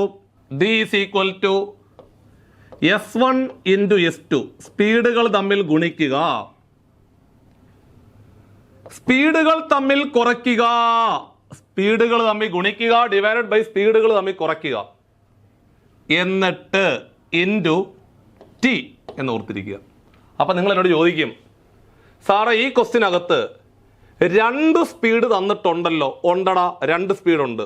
ശരിയാ, നിങ്ങൾ പറഞ്ഞ ശരിയാണ്. ഒരെണ്ണം 50, ഒരെണ്ണം പിന്നെ ഇവിടെ താഴെ വരുന്നുണ്ട് 20 തരുന്നുണ്ട്. 2 സ്പീഡുണ്ട്, അതേപോലെ 2 സമയങ്ങളും ഉണ്ട് അല്ലേ. 2 സ്പീഡുണ്ട്, 2 സമയമുണ്ട്. അങ്ങനെയുള്ള ഒരു ചോദ്യം തന്നിട്ടാണ് ഡി കണ്ടുപിടിക്കാൻ ചോദിക്കുന്നത്. സോ അങ്ങനെയാണെങ്കിൽ S1ന്റെ വില എത്ര? S1 എന്ന് പറഞ്ഞാൽ ഒന്നാമത്തെ സ്പീഡ് 50, ഒന്നാമത്തെ സ്പീഡ് 50. S2 എന്ന് പറഞ്ഞാൽ രണ്ടാമത്തെ സ്പീഡാണ്, രണ്ടാമത്തെ സ്പീഡ് 20, രണ്ടാമത്തെ സ്പീഡ് 20. ഇനി സ്പീഡുകൾ തമ്മിൽ കുറയ്ക്കുക. 50 ന്ന് 20 കുറച്ചാൽ 50 ന്ന് 20 കുറച്ചാൽ 30, 30, 30, 30. ഇനിയാണ് നിങ്ങൾക്ക് മനസ്സിലാകാത്തൊരു പോയിന്റ്. എന്താണ് ടി? ചോദ്യകർത്താവ് എന്തായാലും S1 തന്നു, S2 തന്നു, T1 തന്നിട്ടുണ്ട്, T2 തന്നിട്ടുണ്ട്, 2 സമയങ്ങൾ തന്നിട്ടുണ്ട്. എങ്ങനെയാണ് ടി കണ്ടുപിടിക്കേണ്ടത് എന്നുള്ളതല്ലേ നമ്മുടെ സംശയം. എടാ, ടി കണ്ടുപിടിക്കണമെങ്കിൽ എന്താണ് ചെയ്യേണ്ടത്? അതല്ലേ നിങ്ങളുടെ ഡൗട്ട്? ഒന്നുമില്ല. നിങ്ങൾ നോക്കേണ്ടത് അവിടെ 2 പ്രധാനപ്പെട്ട വാക്കുകളുണ്ട്, ഏർലി, ലേറ്റ്. ആ 2 വാക്കുകൾ കയറി പിടിക്കുക. ആ 2 വാക്കുകളാണ് പിടിക്കേണ്ടത്. ഇവിടെ ഒരെണ്ണം ഏർലിയും ഒരെണ്ണം ലേറ്റും അല്ലേ. അങ്ങനെ ഓപ്പോസിറ്റ് കോമ്പിനേഷൻ ആണെങ്കിൽ സ്പീഡുകൾ തമ്മിൽ കൂട്ടണം. മനസ്സിലായോ? ഓപ്പോസിറ്റ് കോമ്പിനേഷൻ ആണെങ്കിൽ സ്പീഡുകൾ തമ്മിൽ കൂട്ടുക എന്ന് ഓർത്തിരിക്കണം. അപ്പൊ സെയിം കോമ്പിനേഷൻ ആണെങ്കിലോ കുറയ്ക്കണം. മനസ്സിലായോ? 2 ലേറ്റ് അല്ലെങ്കിൽ 2 ഏർലി സെയിം കോമ്പിനേഷൻ ആണെങ്കിൽ കുറയ്ക്കുക. ഓപ്പോസിറ്റ് കോമ്പിനേഷൻ ആണെങ്കിൽ സമയങ്ങൾ തമ്മിൽ കൂട്ടുക, സെയിം കോമ്പിനേഷൻ ആണെങ്കിൽ സമയങ്ങൾ തമ്മിൽ കുറയ്ക്കുക. ഇവിടെ ഓപ്പോസിറ്റ് കോമ്പിനേഷൻ അല്ലേ, ഒരെണ്ണം ഏർലിയും ഒരെണ്ണം ലേറ്റും അല്ലേ. അപ്പൊ എന്ത് ചെയ്യണം? കൂട്ടണം, കൂട്ടണം, കൂട്ടണം. സമയങ്ങൾ തമ്മിൽ കൂട്ടിക്കൂ. 20 മിനിറ്റ് 10 മിനിറ്റ് കൂട്ടിയാൽ 20 മിനിറ്റും 10 മിനിറ്റും കൂടെ കൂട്ടിയാൽ 30 മിനിറ്റ് എന്ന് വരത്തില്ലേ? 30 മിനിറ്റാണ്, മിനിറ്റാണ്, മിനിറ്റാണ്. സ്വാഭാവികമായിട്ടും മിനിറ്റിനെ അവറാക്കണ്ടേ? വേണ്ടടാ. കാരണം സ്പീഡ് തന്നിരിക്കുന്നത് കിലോമീറ്റർ പെർ അവറിലല്ലേ. അപ്പൊ സ്വാഭാവികമായിട്ടും സമയം അവറിലേക്ക് മാറ്റണ്ടേ? ഇവിടെ 20 മിനിറ്റ് 10 മിനിറ്റ്, സ്വാഭാവികമായിട്ട് 30 മിനിറ്റ് അല്ലേ. മിനിറ്റിനെ അവറാക്കണമെങ്കിൽ എന്ത് ചെയ്യണം? മിനിറ്റിനെ അവറാക്കണമെങ്കിൽ ഡിവൈഡഡ് ബൈ 60. മിനിറ്റിനെ മണിക്കൂറാക്കണമെങ്കിൽ മിനിറ്റിനെ മണിക്കൂറാക്കണമെങ്കിൽ 60 കൊണ്ട് ഹരിക്കുക, 60 കൊണ്ട് ഹരിക്കുക, 60 കൊണ്ട് ഹരിക്കുക. മിനിറ്റിനെ അവറാക്കാൻ ഡിവൈഡഡ് ബൈ 60. കണ്ടോ? കഴിഞ്ഞു. ഇനി ഒന്നും ചെയ്യണ്ട. 30ന്റെ രണ്ടാമത്തെ മൾട്ടിപ്പിൾ ആണ് 60. കഴിഞ്ഞോ? താഴെ കിടക്കുന്ന ഈ 0 കട്ടായി, ഈ കിടക്കുന്ന 2 ഈ കിടക്കുന്ന 2 കട്ടായി. 50നെ 3 കൊണ്ട് ഹരിച്ചാൽ ആൻസർ 50നെ 3 കൊണ്ട് ഹരിക്കുക, 50നെ 3 കൊണ്ട് ഹരിക്കുക, 50നെ 3 കൊണ്ട് ഹരിച്ചാൽ 16 3 48, ശിഷ്ടം 2, കുത്ത് 0, 6 3 18, ശിഷ്ടം 2, ഉത്തരം 16.66. 16.6 ഓപ്ഷൻ ഡി ആയിരുന്നു. 16.6 കിലോമീറ്റർ എന്നുള്ളതായിരുന്നു അവിടുത്തെ ശരിയായിട്ടുള്ള ഉത്തരം. അപ്പൊ പ്രത്യേകം ശ്രദ്ധിച്ചോണം. ഈ ഒരു ചോദ്യം വളരെ വളരെ പ്രധാനപ്പെട്ട ചോദ്യമാണ്. 2 സ്പീഡും 2 സമയങ്ങളും തന്നിട്ട് ഡിസ്റ്റൻസ് കണ്ടുപിടിക്കാൻ ചോദിച്ച distance D is equal to S1 S2 divided by S1 minus S2 into T. T എന്ന് പറഞ്ഞു കഴിഞ്ഞാൽ നിങ്ങൾ നോക്കുക, ക്വസ്റ്റ്യൻ നോക്കുക. ഓപ്പോസിറ്റ് കോമ്പിനേഷൻ ആണെങ്കിൽ കൂട്ടുക, സെയിം കോമ്പിനേഷൻ ആണെങ്കിൽ കുറയ്ക്കുക. ഓപ്പോസിറ്റ് കോമ്പിനേഷൻ ആണെങ്കിൽ കൂട്ടുക, അതായത് ലേറ്റ് ഏർലി അല്ലെങ്കിൽ ഏർലി ലേറ്റ് ആണെങ്കിൽ കൂട്ടുക. സെയിം കോമ്പിനേഷൻ ഏർലി ഏർലി അല്ലെങ്കിൽ ലേറ്റ് ലേറ്റ് ആണെങ്കിൽ കുറയ്ക്കുക എന്ന് ഓർത്തിരിക്കണം. സോ അങ്ങനെയാണെങ്കിൽ നമ്മുടെ ട്രെയിൻ എന്ന് പറയുന്ന ചാപ്റ്ററുമായിട്ട് ബന്ധപ്പെട്ടുകൊണ്ട് ഒരു ചോദ്യം പഠിച്ചാലോ? ട്രെയിൻ എന്ന് പറയുന്ന ചാപ്റ്ററുമായിട്ട് ബന്ധപ്പെട്ടുകൊണ്ട് നിങ്ങളുടെ മുമ്പിലേക്ക് ഒരു ചോദ്യം വരുവാണ്. സോ ട്രെയിൻ എന്ന് പറയുന്ന ചാപ്റ്റർ വളരെ വളരെ പ്രധാനപ്പെട്ട ചാപ്റ്റർ ആണ്. ഇതാ പിടിച്ചോ ചോദ്യം. Time taken by a train 180 metre long at a speed of 54 kilometre per hour to overtake a man standing on the platform. അതായത് 54 കിലോമീറ്റർ പെർ അവർ വേഗതയിൽ പോകുന്ന ഒരു ട്രെയിൻ 54 km/h വേഗതയിൽ പോകുന്ന ഒരു ട്രെയിൻ പ്ലാറ്റ്ഫോമിൽ നിൽക്കുന്ന ഒരു മനുഷ്യനെ, ആ ട്രെയിനിന്റെ നീളം 180 മീറ്റർ. അപ്പോൾ നമുക്കെല്ലാം കൂടെ ചേർത്ത് പറയാം, 180 മീറ്റർ നീളമുള്ള ഒരു ട്രെയിൻ 54 km/h വേഗതയിലെ പ്ലാറ്റ്ഫോമിൽ നിൽക്കുന്ന ഒരു മനുഷ്യനെ മറികടക്കാൻ എടുക്കുന്ന സമയം എത്ര എന്നാണ് ചോദ്യം. അപ്പോൾ നിങ്ങൾ നോക്കണം, ട്രെയിൻ എന്ന് പറഞ്ഞ ചാപ്റ്റർ നന്നായിട്ട് അങ്ങ് പഠിക്കണം. അപ്പോൾ നിങ്ങൾ എന്നോട് ചോദിക്കും, സാറേ ട്രെയിൻ എന്ന് പറഞ്ഞ ചാപ്റ്റർ അത്ര ഇമ്പോർട്ടൻ്റ് ആണോ? ഇവിടെ മക്കളെ, ട്രെയിൻ വളരെ പ്രധാനപ്പെട്ട ചാപ്റ്ററാണ്. CSEB പരീക്ഷകളിലെ ട്രെയിനകത്തുനിന്ന് ഒരു ചോദ്യം ഉറപ്പായിട്ടും ചോദിക്കും. കുഞ്ഞുങ്ങളെ 4 ടൈപ്പ് ചോദ്യങ്ങൾ പഠിക്കാനുണ്ട്. ഒന്ന്, ഒരു ട്രെയിൻ ലംബമായിട്ട് നിൽക്കുന്ന, വെർട്ടിക്കലായിട്ട് നിൽക്കുന്ന ഒബ്ജക്ട്സിനെ മറികടക്കുന്ന ചോദ്യം. അതായത് കൊടിമരം, ഇലക്ട്രിക് പോസ്റ്റ്, ടെലിഫോൺ പോസ്റ്റ്, മരം, മനുഷ്യൻ, ബിന്ദു, ഇതിനെയൊക്കെ മറികടക്കുന്ന ചോദ്യങ്ങളാണെങ്കിൽ ടൈപ്പ് 1. അതിനൊരു ഇക്വേഷൻ ഉണ്ട്. തിരശ്ചീനമായി കിടക്കുന്ന വസ്തുക്കളാണെങ്കിൽ പാലം, പ്ലാറ്റ്ഫോം, തുരങ്കം, കൃഷിപ്പുരയിടം, നിർത്തിയിട്ടിരിക്കുന്ന മറ്റൊരു ട്രെയിൻ, അത് ടൈപ്പ് 2. അതിനൊരു ഇക്വേഷൻ ഉണ്ട്.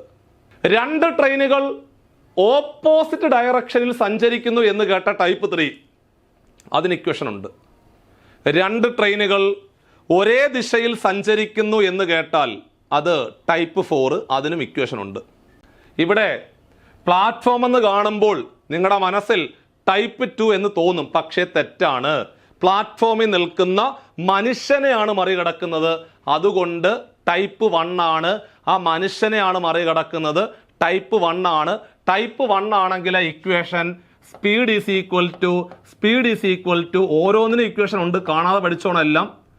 സ്പീഡ് ഈസ് ഈക്വൽ ടു ട്രെയിനിന്റെ നീളം ഡിവൈഡഡ് ബൈ സമയം. സ്പീഡ് ഈസ് ഈക്വൽ ടു ട്രെയിനിന്റെ നീളം ഡിവൈഡഡ് ബൈ സമയം. ഈ ഒരു ഇക്വേഷൻ നിങ്ങൾക്ക് എവിടൊക്കെ ഉപയോഗിക്കാം? ലംബമായിട്ട് നിൽക്കുന്ന ഏതൊരു വസ്തുവിന്റെ ചോദ്യങ്ങളിലും ഉപയോഗിക്കാം. ഒരു ഇലക്ട്രിക് പോസ്റ്റിനെ മറികടന്നു, ഒരു ടെലിഫോൺ പോസ്റ്റിനെ മറികടന്നു, ഒരു മരം മറികടന്നു, ഒരു മനുഷ്യനെ മറികടന്നു, ഒരു പോയിന്റിനെ മറികടന്നു, അവിടെ എല്ലാം നിങ്ങൾക്ക് ഇക്വേഷൻ ഉപയോഗിക്കാം. സ്പീഡ് എത്ര? Speed 54 km/h. ട്രെയിനിന്റെ നീളം മീറ്ററിലാണ് തന്നിരിക്കുന്നത്. സ്വാഭാവികമായിട്ടും ട്രെയിനിന്റെ നീളം തന്നിരിക്കുന്നത് മീറ്ററിലല്ലേടാ, ഉത്തരം സെക്കൻഡിലല്ലേടാ കുഞ്ഞുങ്ങളെ. അപ്പൊ സ്വാഭാവികമായിട്ട് സ്പീഡ് km/h ഇല്ലേ, അതിനെ മീറ്റർ പെർ സെക്കൻഡ് ആക്കണം. km/h മീറ്റർ പെർ സെക്കൻഡ് ആക്കണം. km/h മീറ്റർ പെർ സെക്കൻഡ് ആക്കണം. km/h മീറ്റർ പെർ സെക്കൻഡ് ആക്കണമെങ്കിൽ km/h മീറ്റർ പെർ സെക്കൻഡ് ആക്കണമെങ്കിൽ 5/18 കൊണ്ട് ഗുണിക്കുക. 5/18 കൊണ്ട് ഗുണിക്കുക. 5/18 കൊണ്ട് ഗുണിക്കുക. km/h മീറ്റർ പെർ സെക്കൻഡ് ആക്കണമെങ്കിൽ 5/18 കൊണ്ട് ഗുണിക്കുക. നേരെ തിരിച്ച് മീറ്റർ പെർ സെക്കൻഡിനെ km/h ആക്കണമെങ്കിൽ 18/5 കൊണ്ട് ഗുണിക്കുക. 18/5 കൊണ്ട് ഗുണിക്കുക. അപ്പൊ ഇവിടെ 54 km/h ആണ്. മീറ്റർ പെർ സെക്കൻഡ് ആക്കണമെങ്കിൽ 5/18 കൊണ്ട് ഗുണിച്ചപ്പോൾ ഇടതുവശം ക്ലിയർ ആയി. വലതുവശം ട്രെയിനിന്റെ നീളം നമുക്കറിയാം 180 ആണ്. 180 ആണ്. മക്കളെ, സമയമാണ് കണ്ടുപിടിക്കേണ്ടത്, ടൈം ആണ് കണ്ടുപിടിക്കേണ്ടത്. ഒന്നും കൂടെ പറയാവട. സ്പീഡ് 54 km/h ആയിരുന്നു. മീറ്റർ പെർ സെക്കൻഡ് ആക്കാൻ 5/18 കൊണ്ട് ഗുണിച്ചപ്പോൾ ഇടതുവശം ക്ലിയർ ആയി. ട്രെയിനിന്റെ നീളം 180 മീറ്റർ ആണ്. സമയമാണ് കണ്ടുപിടിക്കേണ്ടത്. വെട്ടിക്കോ. 18ന്റെ മൂന്നാമത്തെ മൾട്ടിപ്പിൾ അല്ലേ 54 അല്ലേ? 18നെ 3 കൊണ്ട് ഗുണിക്കുമ്പോൾ 54 കിട്ടത്തില്ലേടാ. അടുത്തത് 3ന്റെ 6ാമത്തെ ഗുണിതമല്ലേ 18? 3ന്റെ 6ാമത്തെ മൾട്ടിപ്പിൾ അല്ലേ 18? 3ന്റെ 6ാമത്തെ മൾട്ടിപ്പിൾ ആണ് 18. അതായത് അവിടെ 6 വരും, 0 ഉണ്ട്, മറന്നു പോകരുത്. 6ഉം 0ഉം കൂടെ ചേർന്നാൽ 60 എന്ന് വരും. തീർന്നിട്ടില്ല. 5ന്റെ 12ാമത്തെ മൾട്ടിപ്പിൾ അല്ലേ 60? 5നെ 12 കൊണ്ട് ഗുണിക്കുമ്പോഴല്ലേ 60 കിട്ടുന്നത്. അപ്പൊ മേളിൽ 12 വന്നില്ലേ? 12 വന്നു. അങ്ങനാണെങ്കിൽ ഇനി ഒന്ന് നോക്കണ്ട, ക്രോസ് ചെയ്താൽ മതി. വേറെ ഒന്നുമില്ല. 1 ഇൻറ്റു സമയം ഈസ് ഈക്വൽ ടു 12 സെക്കൻഡ് എന്ന് വരും അതിൻ്റെ ശരിയായിട്ടുള്ള ഉത്തരം. സിമ്പിളാണ്. ഉത്തരം 12 സെക്കൻഡ്. അപ്പോൾ ട്രെയിൻ എന്ന് പറയുന്ന ചാപ്റ്ററുമായിട്ട് ബന്ധപ്പെട്ടുകൊണ്ടുള്ള ടൈപ്പ് 1, ടൈപ്പ് 2, ടൈപ്പ് 3, ടൈപ്പ് 4 ചോദ്യങ്ങൾ വൃത്തിയായിട്ട് ചെയ്തു പഠിക്കണം എന്നുകൂടി ഞാൻ ഈ ഒരു സാഹചര്യത്തിൽ ഓർമ്മപ്പെടുത്തുവാണ്. വളരെ പ്രധാനപ്പെട്ട ഭാഗമാണ് നമ്മൾ പറഞ്ഞ് അവസാനിപ്പിച്ചത്. സോ അങ്ങനെയാണെങ്കിൽ നമ്മളിപ്പോൾ തന്നെ ട്രെയിനും പറഞ്ഞു കഴിഞ്ഞു. സോ അങ്ങനെയാണെങ്കിൽ പ്രോഫിറ്റ് ആൻഡ് ലോസ് എന്ന് പറയുന്ന ചാപ്റ്ററിലെ ഒരു ക്വസ്റ്റ്യൻ ക്ലാസ്സിൽ പരിചയപ്പെടുത്താൻ പോവാണ്. വളരെ വളരെ പ്രധാനപ്പെട്ട മറ്റൊരു ചോദ്യമാണ് പ്രോഫിറ്റ് ആൻഡ് ലോസ്. പിടിച്ചോ. If a person buys an item for rupees 25,000, 25,000 രൂപയ്ക്ക് ഒരു സാധനം വാങ്ങിച്ചു. And sells it for rupees 30,000, 30,000 രൂപയ്ക്ക് വിറ്റു. 25,000 രൂപയ്ക്ക് വാങ്ങിച്ചു, 30,000 വിറ്റു. എടാ 25,000 വാങ്ങിച്ചു, 30,000 വിറ്റു. അപ്പൊ നിങ്ങളൊന്ന് ആലോചിച്ച് നോക്കിയേ, ലാഭമല്ലേ? ലാഭം കണ്ടുപിടിക്കാനല്ല പറഞ്ഞത്, ലാഭ ശതമാനം കണ്ടുപിടിക്കാനാണ് പറഞ്ഞത്. What is the profit? നല്ല ചോദ്യം. വാട്ട് ഈസ് പ്രോഫിറ്റ് പെർസെൻറ്റേജ് എന്നാണ് ചോദ്യം. നമുക്ക് എല്ലാവർക്കും അറിയാം, പ്രോഫിറ്റ് പെർസെൻറ്റേജ് കണ്ടുപിടിക്കണമെങ്കിൽ എന്താണ് ഇക്വേഷൻ?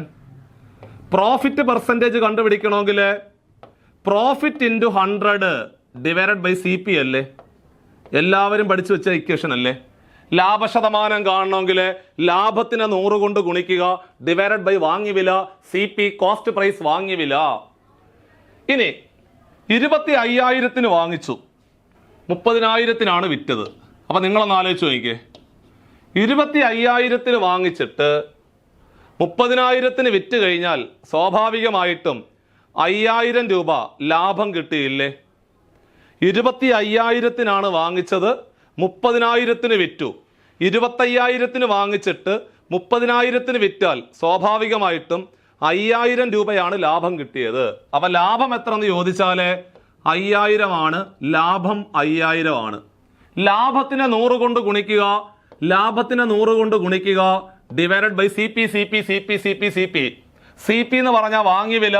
വാങ്ങിയ വില 25,000, വാങ്ങിയ വില 25,000, വാങ്ങിയ വില 25,000, വാങ്ങിയ വില 25,000. അപ്പോൾ ലാഭത്തിനെ 100 കൊണ്ട് ഗുണിക്കുക, ഡിവൈഡഡ് ബൈ CP, അതാണ് നമ്മുടെ ലാഭശതമാനം. സോ അങ്ങനെയാണെങ്കിൽ താഴെ കിടക്കുന്ന 3 പൂജ്യങ്ങളും മേളിൽ കിടക്കുന്ന 3 പൂജ്യങ്ങളും കട്ടായി പോയില്ലേ? 5ന്റെ 5ാമത്തെ മൾട്ടിപ്പിൾ അല്ലേ 25?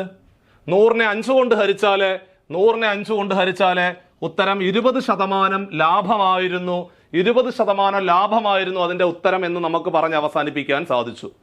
അതായത് ലാഭവും നഷ്ടവും എന്ന് പറഞ്ഞ ചാപ്റ്ററിലെ സ്ഥിരമായിട്ട് ചോദ്യങ്ങൾ വരാറുണ്ട്. ലാഭശതമാനം കാണണമെങ്കിൽ ലാഭം ഇൻറ്റു 100 ഡിവൈഡഡ് ബൈ CP ആണ്. നഷ്ടശതമാനം കാണണമെങ്കിൽ നഷ്ടം ഇൻറ്റു 100 ഡിവൈഡഡ് ബൈ CP ആണ്. ഡിസ്കൗണ്ട് ശതമാനം കണ്ടുപിടിക്കാൻ ചോദിച്ചാൽ എടാ പിടിച്ചോ, discount into 100 divided by marked price ആണ്. അവിടെ ചെയ്തോണം, മാർക്ക്ഡ് പ്രൈസ് ആണെന്ന് ഓർത്ത് വെച്ചോണം. അടുത്ത ക്വസ്റ്റ്യൻ ചോദ്യം ചോദിച്ചിരിക്കുന്നത് what is the angle between the minute hand and hour hand of the clock when the time shows 9:20?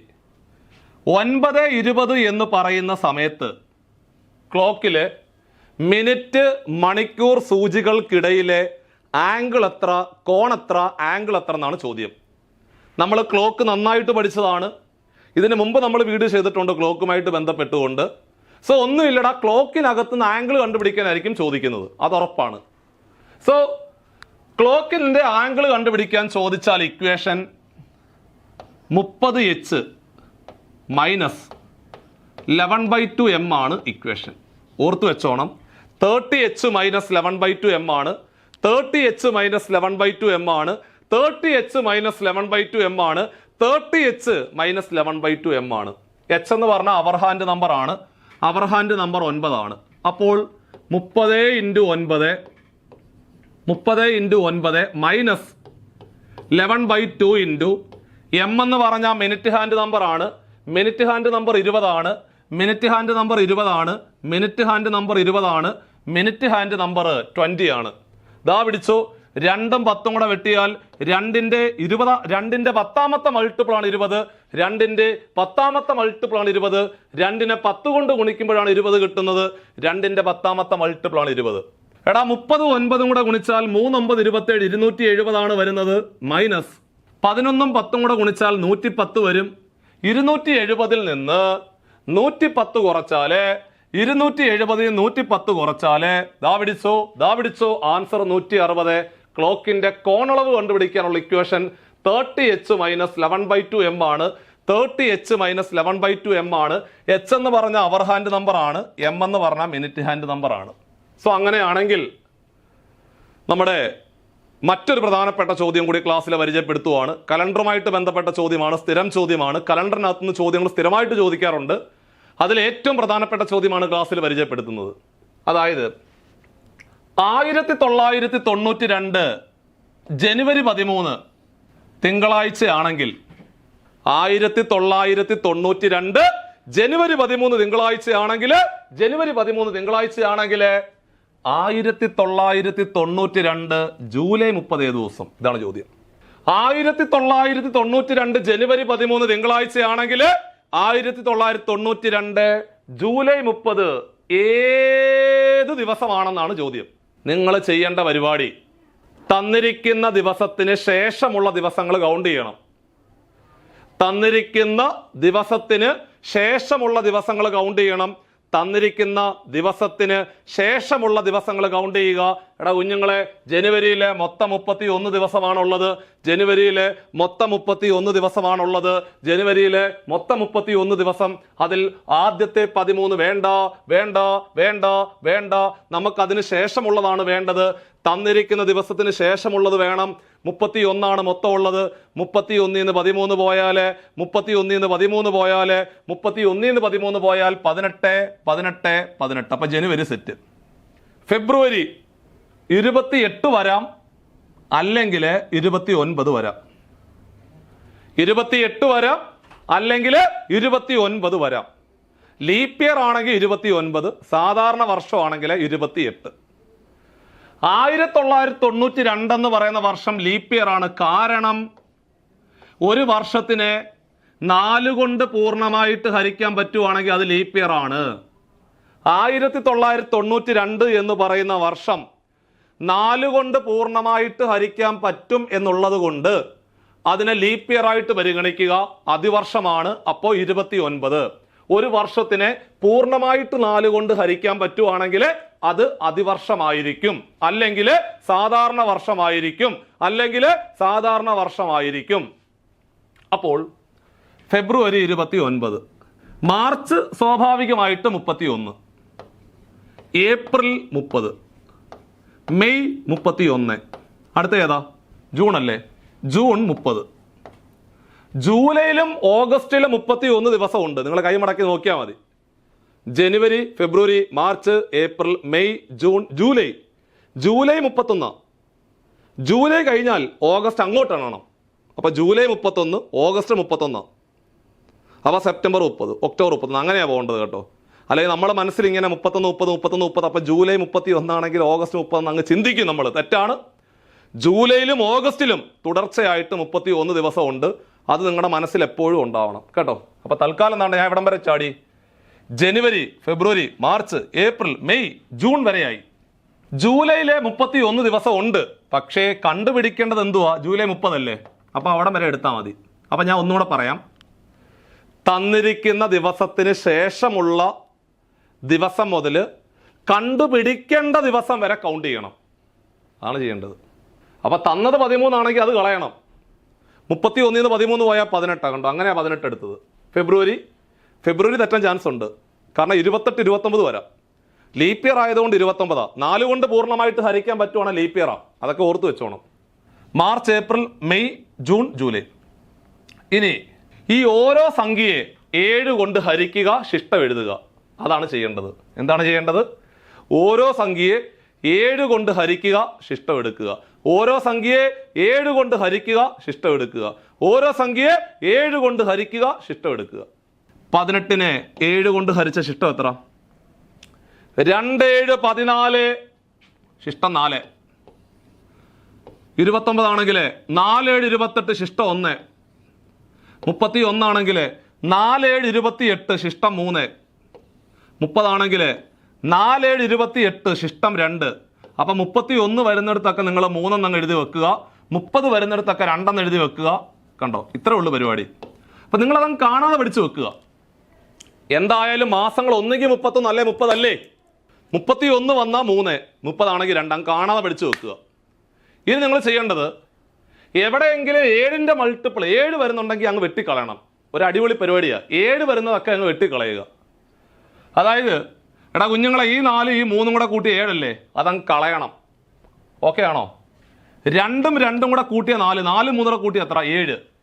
7കളെല്ലാം കളയുക, 7കളെല്ലാം കളയുക എന്ന് ഓർത്തിരിക്കുക. ബാക്കി എന്നാ ഉണ്ട്? ബാക്കിയുള്ളത് 2 1 3. ബാക്കി പിന്നെ വന്നത് 3 അല്ലേ? ബാക്കി വന്നത് 3 അല്ലേ? ഇനി അത് തന്നിരിക്കുന്ന ദിവസത്തിന്റെ കൂടെ 3 കൂട്ടുക. തന്നിരിക്കുന്ന ദിവസത്തിന്റെ കൂടെ 3 കൂട്ടുക. തന്നിരിക്കുന്ന ദിവസത്തിന്റെ കൂടെ 3 കൂട്ടുക. തന്നിരിക്കുന്ന ദിവസം ഏതാ? മൺഡേ അല്ലേ? തിങ്കളിന്റെ കൂടെ 3 കൂട്ടുക. തിങ്കളിന്റെ കൂടെ 3 കൂട്ടിക്ക്. തിങ്കളിന്റെ കൂടെ 3 കൂട്ടുമ്പോൾ ശ്രദ്ധിച്ചോണം, ചൊവ്വ ബുധൻ വ്യാഴം. ആൻസർ വ്യാഴം. വ്യാഴാഴ്ചയാണ്. ഓപ്ഷൻ സി ആയിരുന്നു അതിന്റെ റൈറ്റ് ആൻസർ. ഒന്നുകൂടെ പറയാം. തന്നിരിക്കുന്ന ദിവസത്തിന് ശേഷമുള്ള ദിവസങ്ങൾ കൗണ്ട് ചെയ്യണം. കണ്ടുപിടിക്കേണ്ട ദിവസം വരെ കൗണ്ട് ചെയ്യുക. എന്നിട്ട് ഓരോ സംഖ്യയെ 7 കൊണ്ട് ഹരിച്ച് ശിഷ്ടം അങ്ങ് മേളിൽ എഴുതി വെക്കുക. എന്നിട്ട് 7 എവിടെങ്കിലും ഉണ്ടെങ്കിൽ വെട്ടിക്കളയുക. 4 3 7 അല്ലെങ്കിൽ 3 3 6 1 7 അങ്ങനെ 7 എല്ലാം വെട്ടിക്കളയണം. ബാലൻസ് ഏറ്റവും അവസാനം ബാലൻസ് വരുന്ന അങ്ങ് പിടിക്കുക. അത് തന്നിരിക്കുന്ന ദിവസത്തിൻ്റെ കൂടെ കൂട്ടുക. തിങ്കളിൻ്റെ കൂടെ 3 കൂട്ടിയാൽ ചൊവ്വ ബുധൻ വ്യാഴം. ഉത്തരം ഓപ്ഷൻ സി ആയിരുന്നു അതിൻ്റെ റൈറ്റ് ആൻസർ എന്ന് ഓർത്തിരിക്കണം. അപ്പം അങ്ങനെ നമ്മൾ വരാൻ പോകുന്ന നമ്മുടെ CSEB ക്ലർക്ക് ക്യാഷ്യർ പരീക്ഷയുടെ മുന്നിൽ കണ്ടുകൊണ്ട് മാത്സിനകത്തെ 10 മാർക്ക് അടിച്ചെടുക്കുക എന്നുള്ള വലിയൊരു മിഷന്റെ ഭാഗമായിട്ട് ഏറ്റവും പ്രധാനപ്പെട്ട 10 ചോദ്യങ്ങളാണ് ഞാൻ ഇന്നത്തെ ക്ലാസ്സിൽ നിങ്ങളെ പരിചയപ്പെടുത്തിയത്. നിങ്ങൾക്ക് എല്ലാവർക്കും ഈ ഒരു ക്ലാസ് വളരെയധികം ഉപകാരപ്പെട്ടു എന്ന് ഞാൻ വിശ്വസിക്കുകയാണ്. അതേപോലെ തന്നെ നമ്മുടെ വെബിനാറിൻ്റെ കാര്യം നിങ്ങൾ മറന്നു പോരുത്. മറ്റൊരു പ്രധാനപ്പെട്ട കാര്യം എന്ന് പറഞ്ഞാൽ നമ്മുടെ പുതിയ ബാച്ചിൻ്റെ കാര്യമാണ് നിങ്ങളിലേക്ക് അറിയിക്കുവാനുള്ളത്. നമുക്കറിയാം ജൂലൈ മാസത്തിലെ ജൂലൈ മാസം എന്ന് പറയുന്നതാണ് വളരെ നിർണായകമായ ഒരു മാസം നമ്മുടെ ലൈഫിൽ. അത് നമ്മൾ എഴുതാൻ പോകുന്ന പരീക്ഷയ്ക്ക് ഏറ്റവും പ്രധാനപ്പെട്ട ഒരു മാസമാണ് ജൂലൈ എന്ന് പറയുന്ന മാസം. അപ്പോൾ ആ ഒരു 30 ദിവസം കൊണ്ട് നമ്മുടെ എൻ്റയർ സിലബസ് വളരെ ക്രിസ്പി ആയിട്ട് ഏറ്റവും പ്രധാനപ്പെട്ട കാര്യങ്ങളെ മാത്രം പഠിപ്പിക്കുന്ന രീതിയിൽ നമ്മളൊരു ക്രാഷ് ബാച്ച് സ്റ്റാർട്ട് ചെയ്തിട്ടുണ്ട്. ഇത് നമ്മുടെ 30 ദിവസത്തെ ക്രാഷ് പ്രോഗ്രാമാണ്. ഏറ്റവും പ്രധാനപ്പെട്ട കാര്യങ്ങൾ ഇതുപോലെ തന്നെ നമ്മളിപ്പോൾ ക്ലാസ്സിൽ പഠിപ്പിച്ചതുപോലെ തന്നെ ഓരോ ടോപ്പിക്കിൻ്റെയും ഏറ്റവും പ്രധാനപ്പെട്ട കാര്യങ്ങൾ മാത്രം ക്ലാസ്സിൽ പരിചയപ്പെടുത്തി പരന്ന ഒരു പഠനമല്ലാത്ത ഏറ്റവും പ്രധാനപ്പെട്ട കാര്യങ്ങളെ മാത്രം നിങ്ങളെ ഓരോ സബ്ജക്റ്റിൻ്റെ അധ്യാപകർ വന്നിട്ട് ഏറ്റവും ഹോട്ട് ടോപ്പിക്കുകൾ മാത്രം കണ്ടെത്തി പഠിപ്പിക്കുന്ന ഏറ്റവും പ്രധാനപ്പെട്ട ഒരു ബാച്ചാണ് നമ്മൾ സ്റ്റാർട്ട് ചെയ്തിരിക്കുന്നത്. എല്ലാവർക്കും ഉപകാരപ്പെടും. ആ ഒരു ബാച്ചിലേക്ക് നിങ്ങൾക്ക് അഡ്മിഷൻ എടുത്തു കഴിഞ്ഞാൽ ലൈവ് ക്ലാസ്സുകളായിരിക്കും കൂടുതലും. സോ ലൈവ് ക്ലാസ്സുകൾ നിങ്ങളുടെ എല്ലാ സംശയങ്ങളും ക്ലിയർ ചെയ്യാൻ പറ്റും. പരമാവധി ലൈവ് ക്ലാസ്സുകൾ നിങ്ങൾക്ക് കിട്ടും. മാക്സിമം റിസൾട്ടുകൾ നേടിയെടുക്കുക എന്നുള്ള ഒരു വലിയൊരു മിഷന്റെ ഭാഗമായിട്ടാണ് നമ്മുടെ സ്ഥാപനം ഈ ഒരു കോഴ്സ് ലോഞ്ച് ചെയ്തിരിക്കുന്നത്. എല്ലാവർക്കും ഉപകാരപ്പെടും. സോ ഒരു ബാച്ചിലേക്ക് അഡ്മിഷൻ എടുക്കാൻ ബോർഡ് നമ്പറിൽ കോൺടാക്ട് ചെയ്യാവുന്നതാണ്. നിങ്ങൾക്ക് എല്ലാ അവൈലബിലിറ്റിയും അവിടെ ഉണ്ടാവും. എല്ലാ സോഴ്സുകളും നിങ്ങൾ പ്രയോജനപ്പെടുത്തുക. ഒരവസരങ്ങളും നമ്മളെ പിന്നീട് നമ്മുടെ മുമ്പിലേക്ക് തിരിച്ചു വരത്തില്ല. എല്ലാ അവസരങ്ങളും നിങ്ങൾ നല്ലതാക്കി പ്രയോജനപ്പെടുത്തിക്കൊണ്ട് 2025 ഒരു സർക്കാർ ജോലി നേടിയെടുത്തു എന്നുള്ള നിങ്ങളുടെ ഒരു വലിയ ഒരു ആഗ്രഹം സാധ്യമാകണം. സോ സാധ്യമാകും എന്നുള്ള ശുഭാപ്തി വിശ്വാസത്തോടുകൂടി നിങ്ങൾക്ക് ഈ ഒരു ക്ലാസ് ഉപകാരപ്പെട്ടു എന്ന് വിശ്വസിക്കുന്നു. നിങ്ങളുടെ എല്ലാ സജഷൻസും തീർച്ചയായിട്ടും ഇവരുടെ താഴെ കമൻറ്റ് ചെയ്യുക. അടുത്ത ഇതുപോലെ നമുക്ക് വളരെ പ്രധാനപ്പെട്ട ഒരു യൂസ്ഫുൾ ക്ലാസ്സുമായിട്ട് അടുത്ത ദിവസം നമുക്ക് വീണ്ടും കാണാവുന്നതാണ്. ചാനൽ ആദ്യമായിട്ടാണ് കാണുന്നതെങ്കിൽ തീർച്ചയായിട്ടും സബ്സ്ക്രൈബ് ചെയ്യാൻ മറക്കരുത്. അതുപോലെ ഫ്രണ്ട്സിലേക്ക് ഷെയർ എത്തിക്കുക. അടുത്തൊരു യൂസ്ഫുൾ ക്ലാസ്സുമായിട്ട് നമുക്ക് വീണ്ടും കാണാം. ബൈ.